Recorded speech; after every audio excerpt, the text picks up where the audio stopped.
Bagaimana kabarnya hari ini? Semoga sehat selalu ya.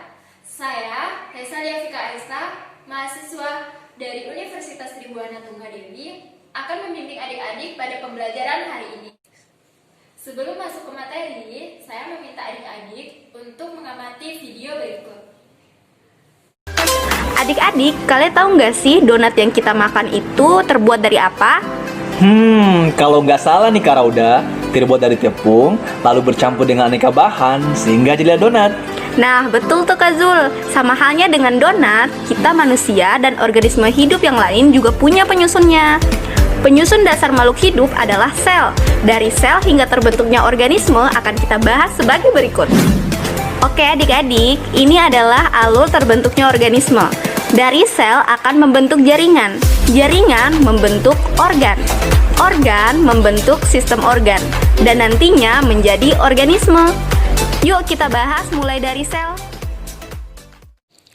Nah, adik-adik sudah menonton videonya kan? Apa yang bisa adik-adik simpulkan dari video tadi? Ya, benar. Hari ini kita akan mempelajari tentang sistem organisasi kehidupan, yaitu khususnya tentang sel.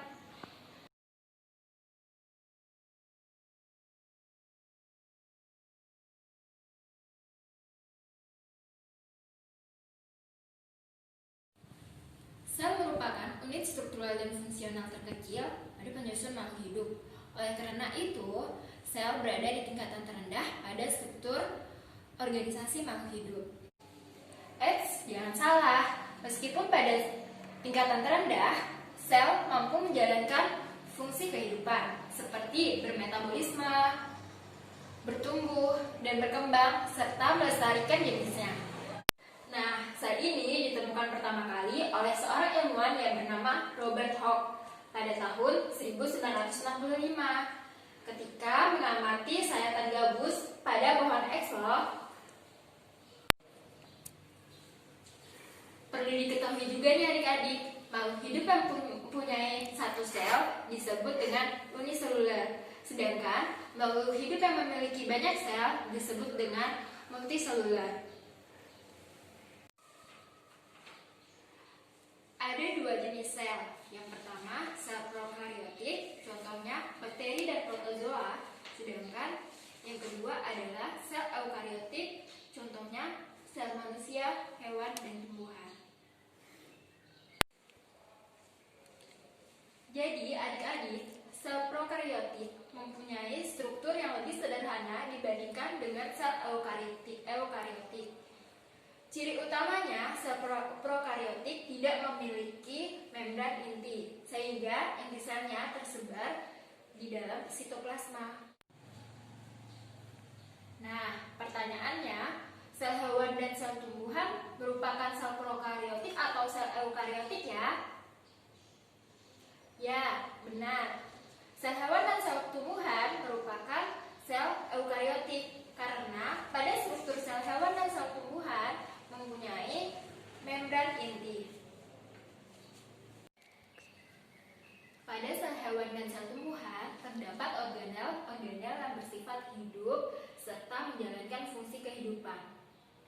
Seperti yang dijelaskan di awal, sel mampu menjalankan fungsi kehidupan seperti bermetabolisme, tumbuh, dan berkembang. Itu dikarenakan adanya organel-organel tersebut. Organel-organel sel hewan dan tumbuhan adalah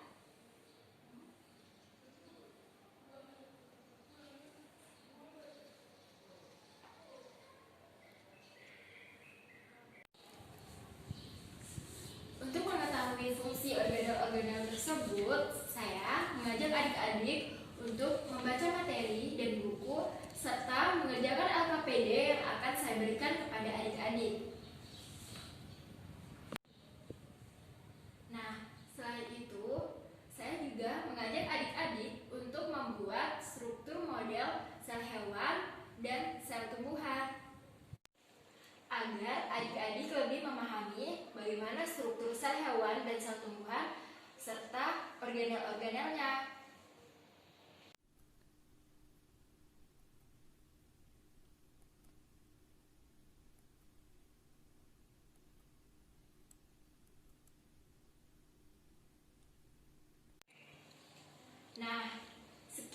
tadi pembelajaran kita pada hari ini. Harapannya semoga adik-adik semua paham pada materi yang saya berikan pada hari ini.